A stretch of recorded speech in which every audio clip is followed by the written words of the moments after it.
My involvement in the video begins really when I write the music, and how I involve other people is when they listen to the music and then they go away and they start to conjure up imagery to go with the music. We talked about shooting at exterior and in forests and at night, and trying to create something a little bit magical by lighting at night and moving lights and things like that. And then I vanished off on holiday and didn't come back for 4 or 5 weeks. And in the meantime, the weather had got the better of us, and it was decided that we should move it indoors and construct the whole thing as sets. And fortunately for us, Rob came up with this idea of Maxfield Parish and using his paintings as references to the film.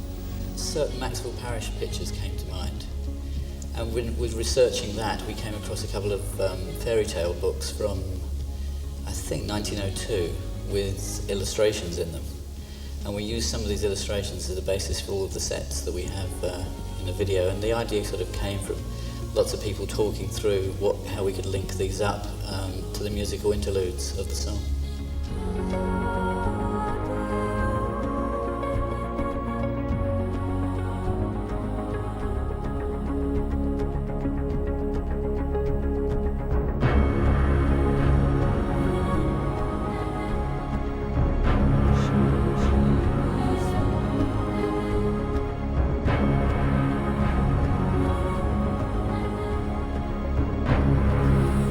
Quiet everywhere.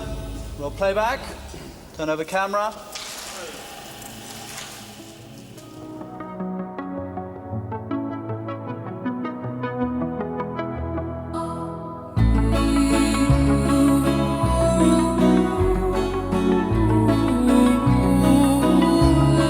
We'd established a sort of super wide of the scene, and the little boy in relation to the bakers and in relation to the size of the screen was too small.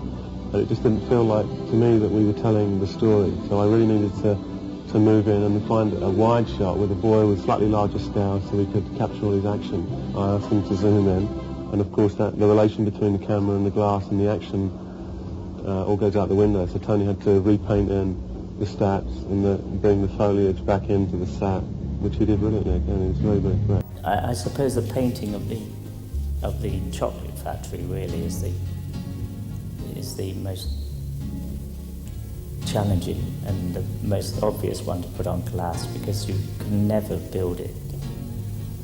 I mean, it would take a sort of 100-foot high studio and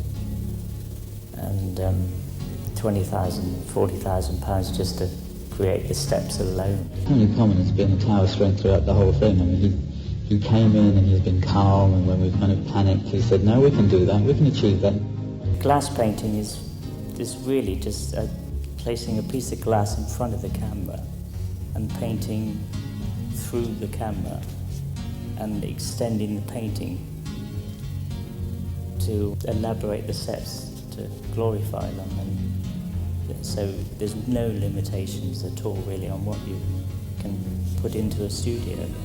The most difficult thing about glass mats is matching the realism to the painting, but you need a good lighting cameraman to help you really there.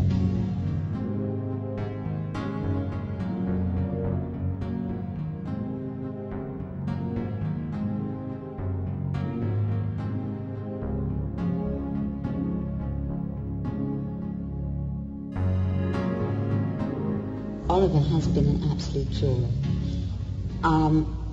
I don't think I've ever come across a 9-year-old child with that depth of concentration. We're halfway through the second day now, and the first day he concentrated for hours and hours and hours. And he took direction brilliantly, and once we got to know each other, we had to set up a relationship from very early in the morning. And once that was done, we were fine, and we were a team, and he responded very well indeed. I auditioned for it first, and when I came out, I said to myself, I'm not going to get this. But then Sarah or Amanda, I don't know her name, she phoned up and said that I had got it, and I was so surprised. Oliver was great. He had an amazing attention span. He could concentrate on things for a great period of time. And once you'd given him his 2, 3, 4 pieces of action throughout the shot, he would just keep repeating them again and again.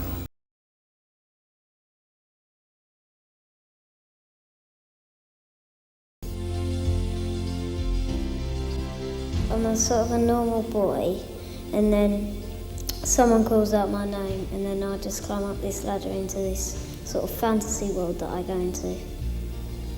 And there's lots of things that I haven't seen before.